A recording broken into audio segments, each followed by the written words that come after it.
durement acquise par la meute de loups, ce loup alpha mâle a eu la colonne vertébrale brisée par un ours brun lors du combat précédent. Face à cette situation soudaine, sa compagne est désemparée et ne peut que regarder son mari se débattre douloureusement au sol.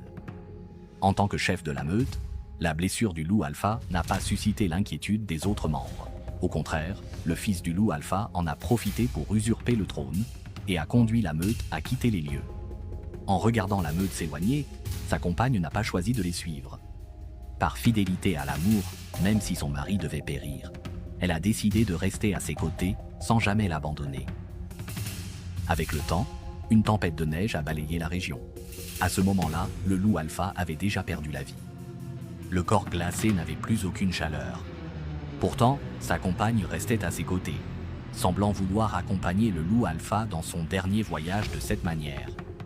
Cependant, on ne sait combien de temps s'est écoulé. La compagne du loup alpha a découvert qu'elle était enceinte, et cette bonne nouvelle lui a instantanément donné le courage de survivre.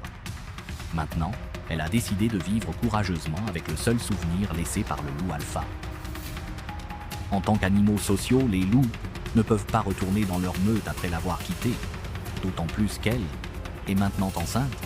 Si le nouveau loup alpha l'apprenait, lui et son enfant seraient cruellement tués.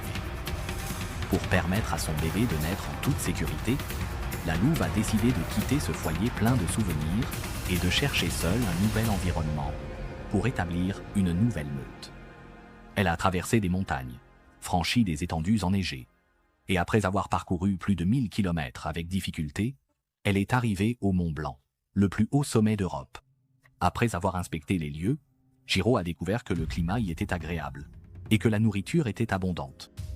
Ainsi, par une nuit de tempête, elle a donné naissance à 8 louveteaux sous un vieux bosquet. Le long voyage avait épuisé le corps de la louve. Pendant l'accouchement, 2 des louveteaux sont malheureusement morts par manque d'oxygène. Pour avoir suffisamment de lait et permettre aux autres petits de survivre, la louve a choisi de les manger pour reprendre des forces. Élever 6 louveteaux n'est pas facile.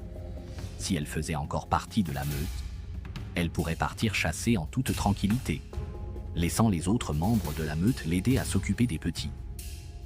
Mais maintenant, étant seule, la louve doit non seulement endurer la faim tout en s'occupant des petits, mais elle doit aussi rester vigilante face aux dangers potentiels autour d'elle.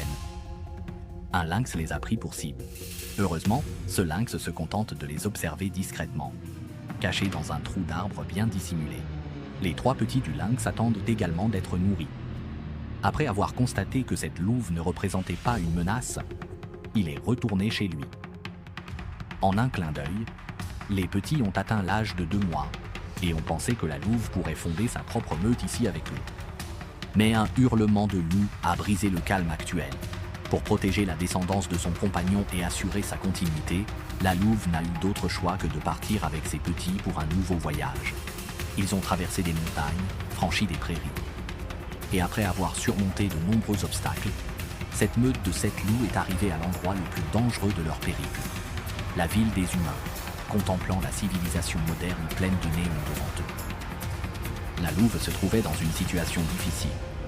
Si elle choisissait de traverser, il risquait fort d'être découvert par les humains. Mais si elle optait pour un détour, il devrait non seulement dépenser plus d'énergie, mais aussi se méfier des nombreux prédateurs de la forêt.